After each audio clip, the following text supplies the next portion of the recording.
Hi viewers, welcome to Tom Math 10th Standard Maths Lesson Mensuration Exercise number 7.2.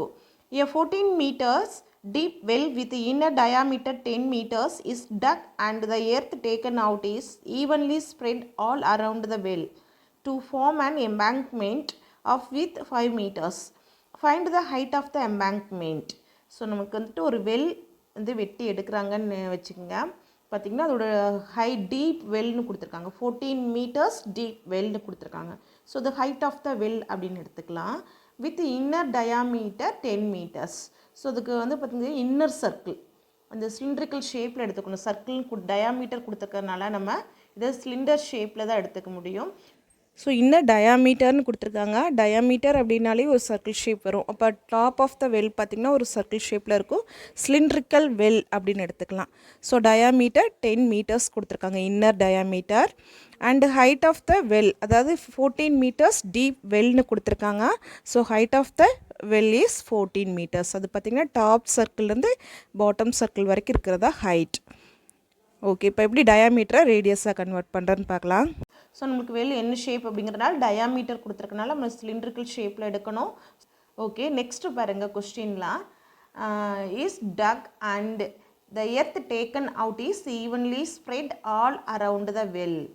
சரியா, இப்போ இது வந்துட்டு தோண்டி எடுக்கிறாங்க. இது கிணறு வந்து 14 மீட்டர்ஸ் டீப்பாக தோண்டி எடுத்து அந்த நிலத்திலிருந்து வரக்கூடிய மண்ணெல்லாம் எங்கே போடுறாங்க அப்படின்னா இந்த வெல் சுற்றி இந்த சர்க்கிள் ஃபார்மில் இருக்கு இல்லையா, அந்த வெல் சுற்றி நம்மளுக்கு ஈவனாக ஸ்ப்ரெட் பண்ணுறாங்க. ஒரே மாதிரி போடுறாங்க. அது வந்து எவ்வளோ வித் அப்படின்னா 5 மீட்டர் வித். ஸோ இந்த எட்ஜிலிருந்து 5 மீட்டர் வித் இருக்கிற மாதிரி என்ன பண்ணுறாங்க, எம்பேங்க்மெண்ட் ஃபார்ம் பண்ணுறாங்க. ஈவனாக இருக்கிறப்ப உங்களுக்கு வந்துட்டு வெல் வந்துட்டு இதுதான் ஹைட்னு வச்சுக்கோங்க. 14 மீட்டர் இங்கே தான் இருக்குன்னா இதுக்கு மேலே வந்துட்டு ஒரு ஹைட் வந்துட்டு ஃபார்ம் ஆகும். அது எங்கன்னா இந்த வெல்குள்ளேருந்து எடுக்கிற மண்ணெல்லாம் வெளியே கொண்டாந்து இது சுற்றி வைக்கிறப்ப இதை விட இந்த 14 மீட்டருக்கு மேலே ஒரு ஹைட் வந்து ஃபார்ம் ஆகும். சரியா, 5 மீட்டர் வித் எடுக்கிறப்ப நம்மளுக்கு எவ்வளோ ஹைட் வந்துட்டு இந்த எம்பேங்க்மெண்ட் இருக்கும் அப்படிங்கிறதா கொஷின் கேட்டிருக்காங்க.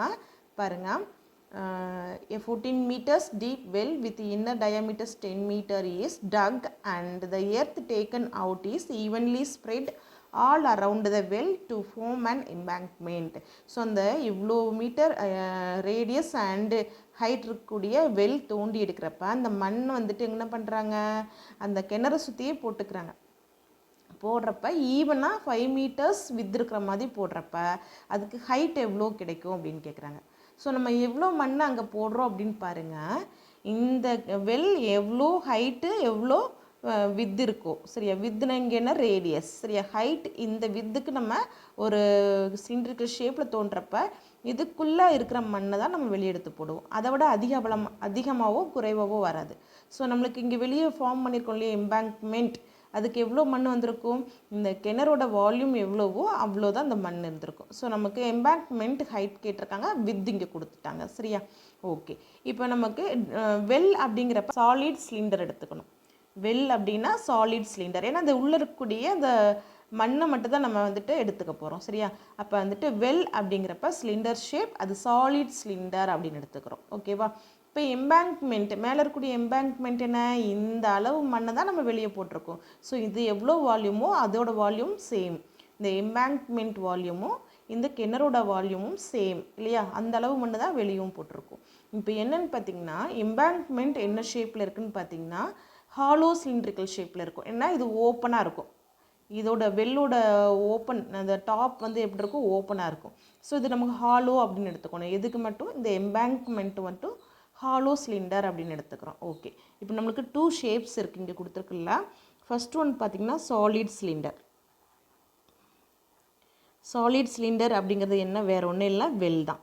சரியா, அது எவ்வளோ ஹைட் அண்ட் ரேடியஸ் அப்படின்னு பார்த்தீங்கன்னா டயாமீட்டர் எவ்வளோ கொடுத்துருக்காங்க, இன்னர் டயாமீட்டர் 10 மீட்டர்ஸ்ன்னு கொடுத்துருக்காங்க. Inner diameter 10 metres. டயாமீட்டர் அப்படின்னு இந்த எட்ஜிலேருந்து இந்த எட்ஜ் வரைக்கும் இருக்கிறது தான் நம்மளுக்கு diameter. So radius is equal to diameter by 2. So 10/2 என்னவாயிரும், radius is equal to 5 meters. So வெல்லோட ரேடியஸ் எவ்வளோ இருக்கும், 5 மீட்டர்ஸ் இருக்கும்.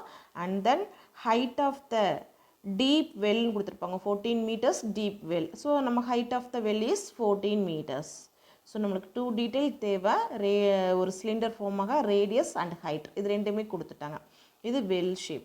செகண்ட் இன்னொரு ஷேப் என்ன சொல்லியிருக்கோம், எம்பேங்க்மெண்ட். எம்பேங்க்மெண்ட் என்ன ஷேப்பில் இருக்கும், ஹாலோ சிலிண்ட்ரிக்கல் ஷேப்பில் இருக்குது. ஸோ நமக்கு செகண்ட் ஷேப் என்ன அப்படின்னு பார்த்திங்கன்னா hollow cylindrical shape. Hollow cylindrical shape இங்கே என்ன நேமில் கொடுத்துருக்காங்கன்னா எம்பேங்க்மெண்ட் அப்படிங்கிற நேமில் கொடுத்துருக்காங்க. ஸோ அதை நம்ம மறந்துடக்கூடாது. ஓகேவா. இப்போ இதோட வித்து கொடுத்துருக்காங்க. வித் அப்படிங்கிறது என்ன அப்படின்னு பார்த்திங்கன்னா இந்த இன்னர் ரேடியஸ்க்கும் அவுட்டர் ரேடியஸ்க்கும், அவுட்டர் சர்க்கிள் இருக்கு இல்லையா, இது outer circle.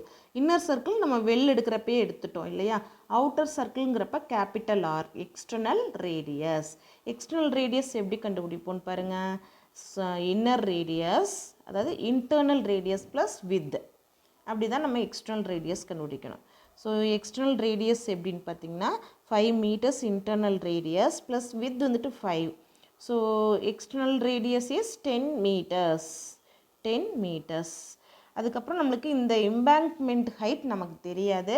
So h1 is equal to unknown. Same time நம்மளுக்கு இன்டர்னல் ரேடியஸ் அப்படிங்கிறப்ப வெல்க்கு என்ன ரேடியஸ் வந்துச்சோ அதே தான் வரும். இங்கே வந்துட்டு பார்த்திங்கன்னா 5 meters. Internal radius 5 meters and external radius 10 meters. Height of the embankment is unknown. இப்போ நம்ம எப்படி வந்துட்டு இங்கே இதோட ஹைட் என்ன, இந்த எம்பேங்க்மெண்ட் ஹைட் என்ன அப்படின்னு கண்டுபிடிக்கணும். இந்த ஹைட் ஆஃப் எம்பேங்க்மெண்ட் சரியா, h1 எடுத்திருக்கோம். இது எப்படி கண்டுபிடிக்கலான்னு பாருங்கள். இப்போ இதிலிருந்து எடுத்த மண்ணை தான் நம்ம வெளியே ஸ்ப்ரெட் அவுட் பண்ணியிருக்காங்க சரியா. இங்கே வந்து ஸ்ப்ரெட் பண்ணி விட்ருக்காங்க ஈவனாக. ஸோ இதோட வால்யூம் சேம்னு எடுத்தால் நம்ம h1 கண்டுபிடிக்கலாம். ஓகே. இப்போ நம்ம எம்பேங்க்மெண்ட் ஹைட் தான் தெரியணும். ஸோ அதை லெஃப்ட் சைடு எடுத்துக்கோங்க. Volume of embankment that is equal to volume of well. Okay. இப்போ நம்ம என்ன ஈக்குவேஷன் எடுத்திருக்கோம், volume of embankment is equal to volume of well. ஓகேவா. இப்போ வால்யூம் ஆஃப் எம்பேங்க்மெண்ட் அப்படிங்கிறப்ப இங்கே என்னது, hollow cylinder. And volume of well அப்படிங்கிறது சாலிட் சிலிண்டர். இப்போ வால்யூம்க்கு இதுக்குரிய ஃபார்முலா எடுக்கலாம். இப்போ வால்யூம் ஆஃப் ஹாலோ சிலிண்டர் அப்படின்றப்ப pi into capital R square minus small r square into height h1, இங்கே height of embankment cubic units that is equal to volume of well அப்படிங்கிறப்ப pi R square h into cubic units. That's all. இப்போ 2 ஃபார்முலாவே எடுத்துட்டோம். நம்ம இப்போ இதோட வேல்யூஸை substitute பண்ணிக்கலாம். Before that நம்ம சேமாக இருக்கிற வேல்யூஸை நம்ம கேன்சல் பண்ணிக்கலாம். பை வேல்யூ கேன்சல் பண்ணிடலாம். அண்ட் தென் நம்மளுக்கு ஹெச் தான் வேணும். ஸோ h1 வேணும், height of embankment that is equal to r square pi h divided by R square minus small r square into h1 நம்ம இங்கேயே வச்சுருக்கோம். இவ்வளோதான் நமக்கு ஃபார்முலா. ஓகே. இப்போ நமக்கு இதுக்கு சப்ஸ்டியூட் பண்ணலாம் வேல்யூஸாக. h1 is equal to small r 5. So 5 square into h. Height of well is 14 meters. That is divided by capital R எவ்வளோன்னு பார்த்தோம், 10 meters square. 10 meters square minus 5 meters square. Okay.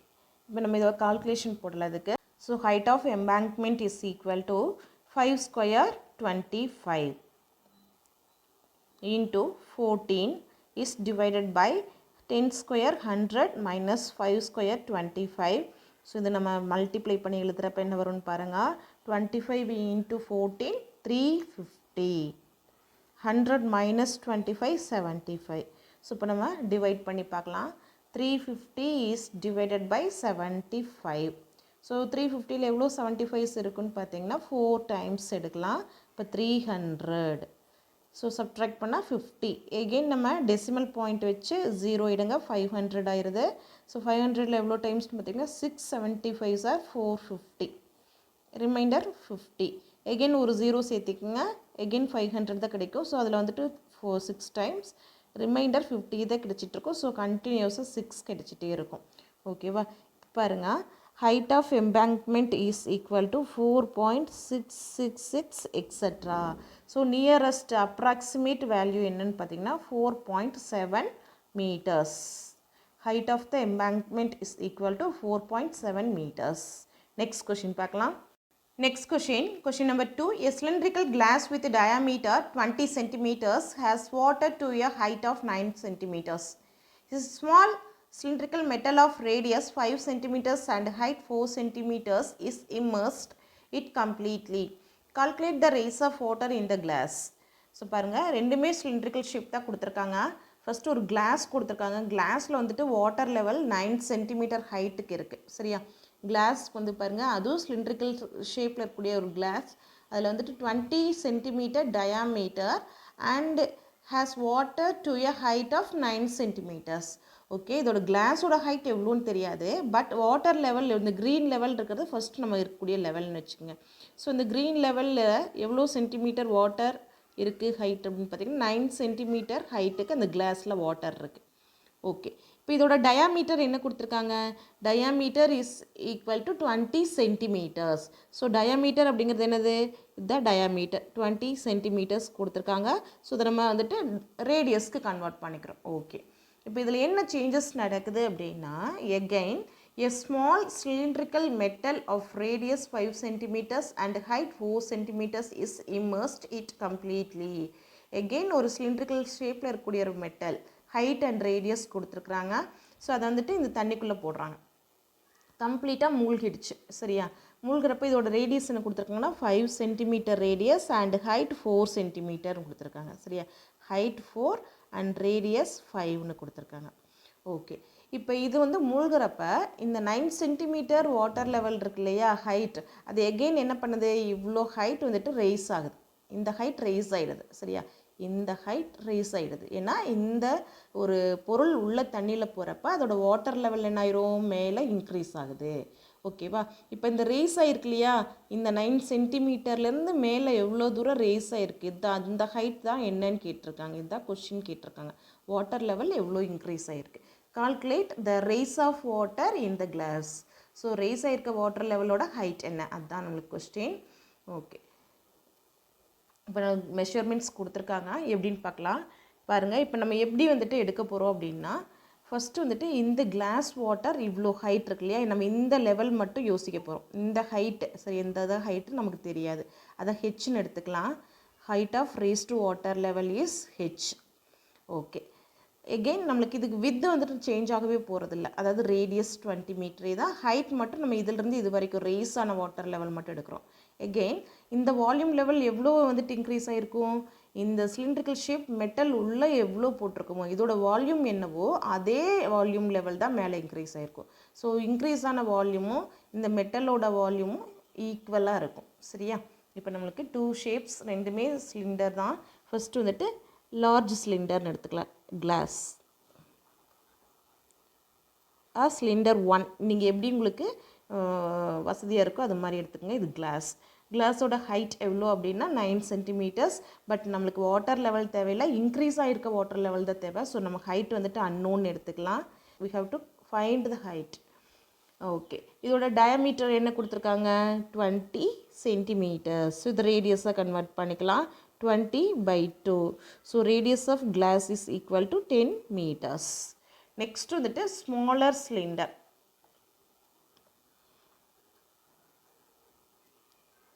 Cylinder number 2, அதுதான் நம்ம உள்ள மூழ்க விட்டது. இதுலையா metal அப்படின்னு போட்டுக்கோங்க, metal cylindrical shape metal. Okay, இதோட ஹைட் என்ன அப்படின்னா 4 சென்டிமீட்டர்ஸ் அண்ட் ரேடியஸ் 5 சென்டிமீட்டர்ஸ் கொடுத்துருக்காங்க. ஸோ இங்கேயும் நம்மளுக்கு ஹைட் அண்ட் ரேடியஸ் தான் எடுத்திருக்கோம். ஸோ இதுக்கு வந்துட்டு ஹைட் அண்ட் ரேடியஸ் தான் சொல்லியிருக்கோம். அது H1R1 எடுத்துக்கலாம். சரியா, இது வேறு ஹைட் வேறு ரேடியஸ் அப்படிங்கிறனால அதை நம்ம டிஃப்ரென்ஷியேட் பண்ணிக்கணும். அதனால் இங்கே ஹெச் அப்படின்னா இங்கே H1 எடுங்க, இங்கே ஆர் அப்படின்னா இங்கே R1 எடுங்க. ஓகே, இப்போ வால்யூம் வந்துட்டு நமக்கு எது ஈக்குவலாக இருக்குன்னு சொல்லியிருந்தோம்னா, volume of raised water is equal to volume of cylindrical metal. ரெண்டுமே வந்துட்டு சிலிண்டர்ஸ் தான். ஸோ ரேஸ்டு வாட்டர் வந்து பார்த்திங்கன்னா எவ்வளோ ஹைட்டுன்னு தெரியாது, நம்ம அதை தெரிஞ்சுக்கணுங்கிறக்காக லெஃப்ட் சைடு வச்சுருக்கிறோம். ஸோ வால்யூம் ஆஃப் சிலிண்டர் அப்படிங்கிறப்ப πr²H. சரியா, okay, that is equal to second வந்துட்டு volume of cylindrical metal πr²H. இப்போ ரெண்டுமே ஆர்ஹெச்னு எடுத்திருக்கோம், நம்ம டிஃப்ரென்ஷியேட் பண்ணி காட்டியிருக்கோம். மெட்டலோட ஹைட் அண்ட் ரேடியஸ்க்கு H1R1 எடுத்திருக்கோம், அதை நம்ம நோட் பண்ணிக்கலாம். ஸோ நம்மளுக்கு ஹெச் தான் நமக்கு தேவை இல்லையா, height of raised water level நமக்கு தெரியாது. ஸோ அதை என்னென்னு கண்டுபிடிக்கலாம், அது லெஃப்ட் சைடே வச்சுக்கலாம். H is equal to pi r1 square h1 is divided by இங்கே இருக்கக்கூடிய இந்த பை அண்ட் ஆர் ஸ்கொயர் இங்கே டினாமினேட்டருக்கு எடுத்துகிட்டு வந்துடுங்க. ஓகே, இப்போ இதெல்லாம் நம்ம கேன்சல் பண்ணால் பை மட்டும் தான் கேன்சல் பண்ண முடியும். இங்கே r1 இங்கே r இருக்கனால நம்ம கேன்சல் பண்ண முடியாது. தட் இஸ் ஈக்குவல் டு, இப்போ வேல்யூஸ் சப்ஸ்டியூட் பண்ணுங்கள். Radius of metal is 5 centimeter. So 5 into 5 and height of the metal is 4 is divided by r. R வந்து 10 இங்கே radius of glass. So 10 centimeter. 10 into 10. So நமக்கு எப்படி cancel பண்ணலாம், 1 5 is 5, 2 5s are 10. Again 1 5 is 5, 2 5s are 10. 2 2s are 4. So இங்கேயும் 4 1 time, இங்கேயும் 4 1 time. சரியா, அப்போ height is equal to height of the raised water level that is equal to, இப்போ பார்த்தீங்க எல்லாமே கேன்சல் ஆகிடுச்சு. ஸோ 1 மட்டும் தான் remaining. So 1 centimeter. Height of raised water is 1 centimeter. That's all. Next question பார்க்கலாம். Question number 3. If the circumference of a conical wooden piece is 484 centimeters, then find its volume when its height is 105 centimeter. So conical shape la ஒரு wooden piece கொடுத்திருக்காங்க. Circumference of conical wooden piece is 484. இப்போ circumference அப்படிங்கிறது எது சொல்கிறோம் அப்படின்னா, இந்த பேஸில் இருக்கக்கூடிய இந்த சர்க்கிள் இருக்கு இல்லையா, சர்க்கிளோட சுற்றளவு, இந்த சர்க்கிள் போர்ஷன் இருக்கு இல்லையா, அந்த போர்ஷன் இருக்கக்கூடிய சுற்றளவு தான் நம்ம circumference of conical wooden piece அப்படிங்கிறாங்க. ஸோ இது எவ்வளோ அப்படின்னு பார்த்தீங்கன்னா, சர்க்கம்ஃபரன்ஸ் ஆஃப் த சர்க்கிள் அப்படிங்கிறப்ப pi R square. So pi R square is equal to 484 centimetre. So circumference of the circle அப்படின்னு கொடுக்குறதுல வுடன் பீஸ்னு கொடுத்துருக்காங்க. சரியா, வுடன் பீஸோட பேஸ் பார்த்திங்கன்னா சர்க்கிள் ஷேப்பில் இருக்கும், அதுக்கு மட்டும்தான் சர்க்கம்ஃபரன்ஸ் எடுப்போம் நம்ம. ஸோ சர்க்கம்ஃபரன்ஸ்னால் இந்த பேஸ்க்கு தான். ஓகே, நெக்ஸ்ட் என்ன கொடுத்துருக்காங்கன்னா, ஃபைண்ட் இட்ஸ் வால்யூம்னு கேட்டிருக்காங்க. When its height is 105. Height எது எடுத்துக்கும், 105 சென்டிமீட்டர்னு கொடுத்துருக்காங்க. ஓகேவா, இப்போ ரேடியஸ் டைரெக்டாக கொடுக்காம அதுக்கு பதிலாக நமக்கு என்ன கொடுத்துருக்காங்க, circumference of the base of conical wooden piece கொடுத்துருக்காங்க. ஸோ நமக்கு எடுத்துக்க போகிற ஷேப் என்னென்னு பார்த்தீங்கன்னா கோனோட பேஸ் சர்க்கம்ஃபரன்ஸ் அப்படிங்கிறப்ப 2 pi r is equal to 484 centimetre. இங்கே பை ஆர் ஸ்கொயர்னு சொல்லியிருப்பேன், ஏரியா 2 pi r அப்படின்னா தான் சர்க்கம்ஃபரன்ஸ். ஓகேவா, 2 pi r is equal to 484 centimetre. Okay, that is equal to 484 centimeter. Then they gave height of the conical wooden piece, so 105 centimeter. So இது ரெண்டையும் use பண்ணி நம்ம என்ன பண்ணிக்கலாம், volume of conical wooden piece என்ன அப்படிங்கிறத கண்டுபிடிக்கலாம். So volume is equal to 1/3 pi r square h. இதுதான் நம்மளுக்கு வால்யூம் ஆஃப் கோன். ஸோ இதை நம்ம வந்துட்டு எப்படி இங்கே சப்ஸ்டியூட் பண்ணலான்னு பாருங்கள். நமக்கு பை வேல்யூ தெரியும், ஆர் ஸ்கொயர் வேல்யூ தெரியாது. அதுக்கு பதிலாக நம்மளுக்கு என்ன கொடுத்துருக்காங்க, பேஸோட சர்க்கம்ஃபரன்ஸ் கொடுத்துருக்காங்க. ஓகே, இப்போ நம்ம இதில் யூஸ் பண்ணி ஆர் வேல்யூ என்ன அப்படிங்கிறத கண்டுபிடிக்கலாம். 2 pi r is equal to 484. Okay, r is equal to 484/2 pi. ஓகேவா, இப்போ 2ஆல் மட்டும் கேன்சல் பண்ணுங்கள், ஆர் வேல்யூ அப்படியே இருக்கட்டும். ஸோ 242 கேன்சல் பண்ணுறப்ப பை பை வேல்யூ. ஓகே, நம்மளுக்கு என்ன கிடச்சிருக்கு, ரேடியஸ் இஸ் ஈக்குவல் டு 242/π கிடச்சிருக்கு. ஓகே, இப்போ வால்யூம் கண்டுபிடிக்கலாம். Volume of the cone is equal to 1/3 pi r square இருக்குது. ஸோ பை வேல்யூ போட்டுக்கலாம். R value 242/π into r square இருக்கிறதுனால 2 டைம்ஸ் போட்டுக்கலாம். 242/π into height of the wooden piece is 105. So ஒரு by cancel பண்ணிக்கலாம். Next வந்து 3ஆல் cancel பண்ண முடியுமான்னு பார்க்கலாம். இங்கே 3ஆல் கேன்சல் பண்ணோம்னா 1 3 is 3, 3 3s are 9, again reminder 1 இருக்கும் 15, 5 3s are 15. ஓகே, இப்போ வந்துட்டு டினாமினேட்டரில் ஒரு பை மட்டும் இருக்குது, அதுக்கு வேல்யூ போடலாம். இப்போ என்னென்ன வேல்யூஸ் இருக்குன்னு பாருங்கள். 242 into 35 divided by pi value 22/7 போடணும். ஸோ அதை வந்துட்டு நியூமரேட்டருக்கு எடுத்துகிட்டு போயிருங்க. ஓகே, இப்போ 22ஆல் கேன்சல் பண்ணலாம். 122 is 22. இங்கே பார்த்தீங்கன்னா 1 டைம் இருக்கும், ரிமைண்டர் 2 போகிறப்ப எகெயின் 1 டைம் இருக்கும். ஓகேவா, இப்போ நம்ம டினாமினேட்டர் ஃபுல்லாகவே கேன்சல் ஆகிடுச்சு. இப்போ என்ன பண்ணலாம், நியூமரேட்டரில் இருக்கக்கூடிய இந்த நம்பர்ஸை மல்டிப்ளை பண்ணால் என்ன ஆன்சர் கிடைக்கும்னு பாருங்கள். 6,52,000 and 190 centimeter cube. 6,52,190 centimeter cube. Volume of the given wooden piece, conical wooden piece is 6,52,190 centimeter cube. That's all. Thank you for watching my video. Subscribe Tom Math.